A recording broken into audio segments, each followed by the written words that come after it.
નવમો સ્કંદ, 9મો અધ્યાય, ભગીરથ ચરિત્ર અને ગંગા અવતરણ. શ્રી સુખદેવજીએ કહ્યું, પરીક્ષિત, અંશુમાને ગંગાજીને પૃથ્વી પર લાવવાની કામનાથી ઘણા વર્ષો સુધી ઘોર તપ કર્યું, પરંતુ તેમને સફળતા મળી નહીં. સમય આવ્યે તેમનું પણ મૃત્યુ થઈ ગયું. અંશુમાનના પુત્ર દિલીપે પણ તેવું જ તપ કર્યું, પરંતુ તેઓ પણ અસફળ જ રહ્યા. સમય પર તેમનું પણ મૃત્યુ થઈ ગયું. દિલીપના પુત્ર હતા ભગીરથ. તેમણે બહુ ભારે તપ કર્યું. તેમના તપથી પ્રસન્ન થઈને ભગવતી ગંગાએ તેમને દર્શન આપ્યા અને કહ્યું કે હું તમને વરદાન આપવા માટે આવી છું. ગંગાજીના આમ કહેવાથી રાજા ભગીરથે ખૂબ જ નમ્રતાપૂર્વક પોતાની ઈચ્છા જણાવી કે તમે મૃત્યુલોકમાં પધારો. ગંગાજીએ કહ્યું, જ્યારે હું સ્વર્ગમાંથી ભૂતલ ઉપર ઉતરીશ ત્યારે મારા વેગને ઝીલનાર કોઈ જોઈએ. આમ નહીં થાય તો હું પૃથ્વીને ફાડીને રસાતલમાં ચાલી જઈશ. આ સિવાય એ કારણે પણ હું પૃથ્વી પર જઈશ નહીં કે લોકો મારામાં પોતાના પાપ ધોશે. પછી એ બધા પાપને હું ક્યાં ધોઈશ? ભગીરથ, આ બાબતમાં તમે પોતે વિચાર કરી લો.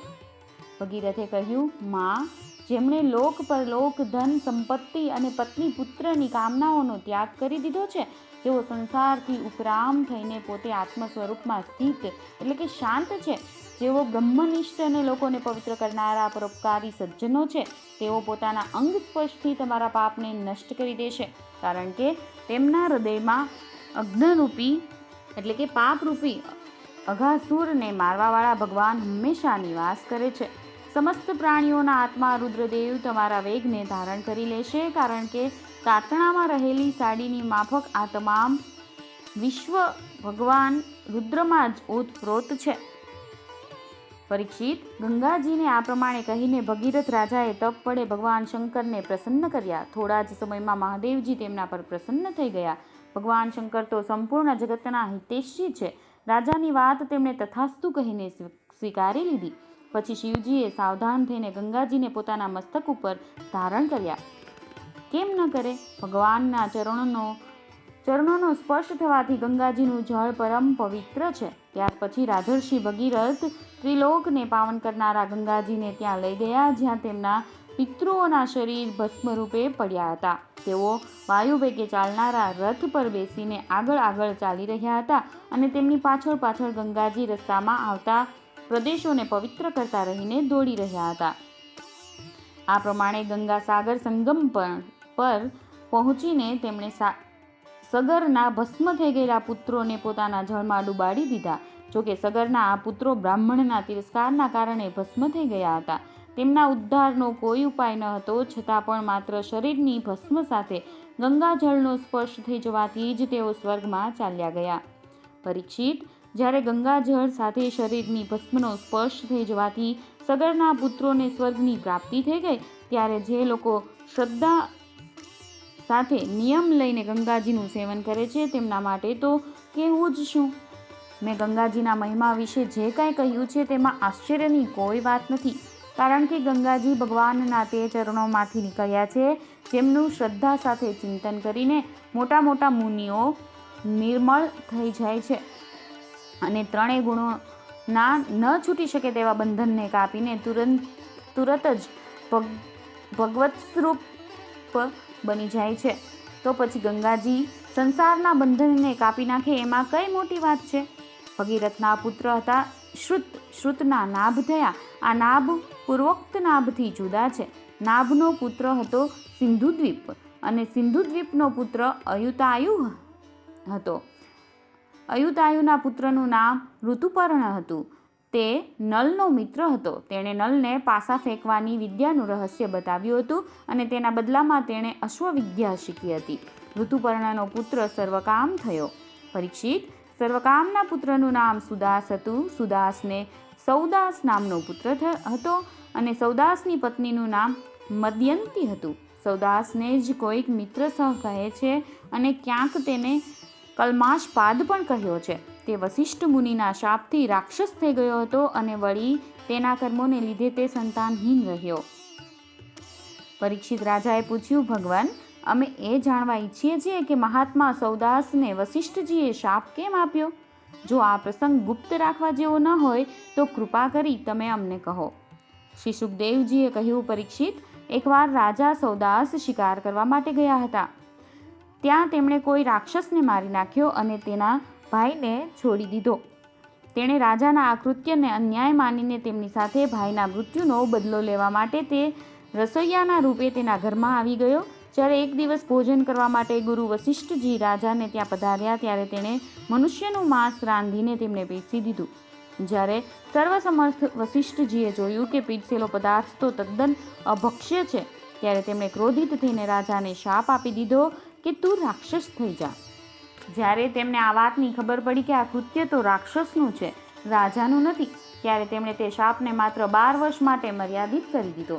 તે વખતે રાજા સૌદાસ પણ પોતાની અંજલિમાં જળ લઈને ગુરુ વશિષ્ઠજીને શાપ આપવા તૈયાર થયા, પરંતુ તેમની પત્ની મદયંતીએ તેમને આમ કરતા રોકી લીધા. આ પછી સૌદાસે વિચાર કર્યો કે દિશાઓ, આકાશ અને પૃથ્વી બધું જ જીવમય જ છે, ત્યારે આ શાપનું તીક્ષ્ણ જળ ક્યાં છોડું. છેવટે તેમણે તે જળને પોતાના પગ ઉપર નાખી દીધું. આ કારણે તેમનું નામ મિત્રસહ થયું.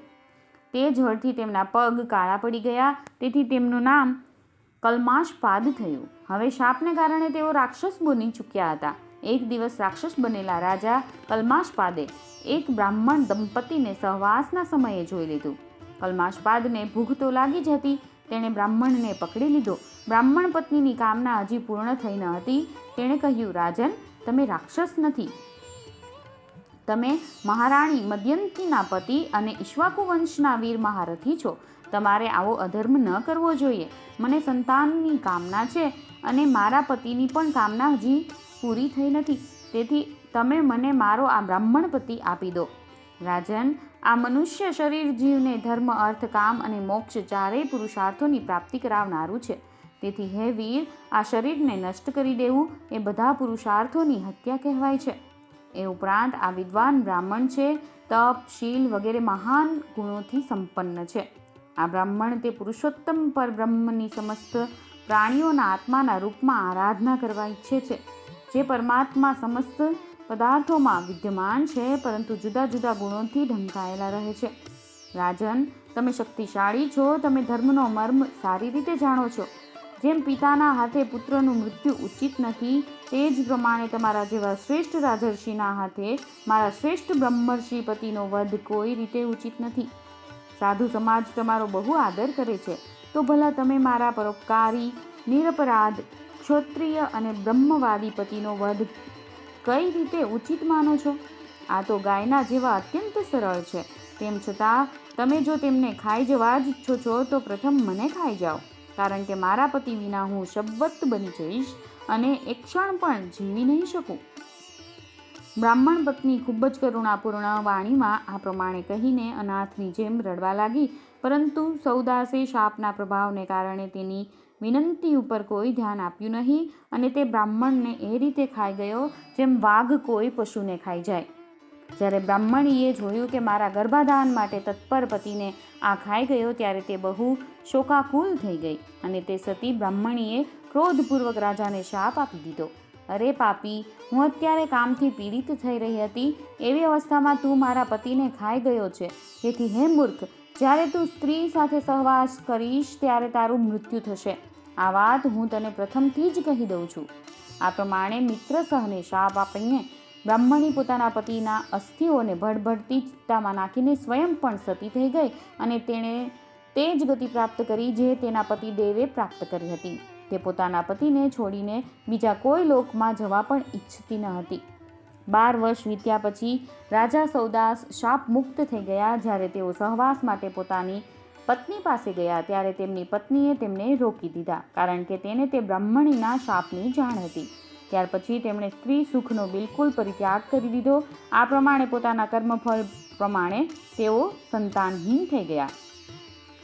ત્યારે વશિષ્ઠજીએ તેમના કહેવાથી મદયંતીને ગર્ભાધાન કરાવ્યું. મદયંતી 7 વર્ષ સુધી ગર્ભને ધારણ કરતી રહી, પરંતુ બાળક પેદા થયું નહીં. ત્યારે વશિષ્ઠજીએ પથ્થરથી તેના પેટ પર પ્રહાર કર્યો.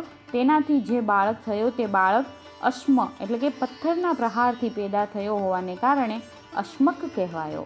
અશ્મકનો પુત્ર મુલક થયો. જ્યારે પરશુરામજીએ પૃથ્વીને ક્ષત્રિય રહિત કરી ત્યારે સ્ત્રીઓએ તેને છુપાવીને રાખી દીધો હતો. તેથી તેનું નામ નારી કવચ પણ થયું. તેને મુલક એટલા માટે કહે છે કે પૃથ્વી ક્ષત્રિયો રહિત થઈ ગઈ ત્યારે તે વંશનો મૂલ એટલે કે પ્રવર્તક બન્યો.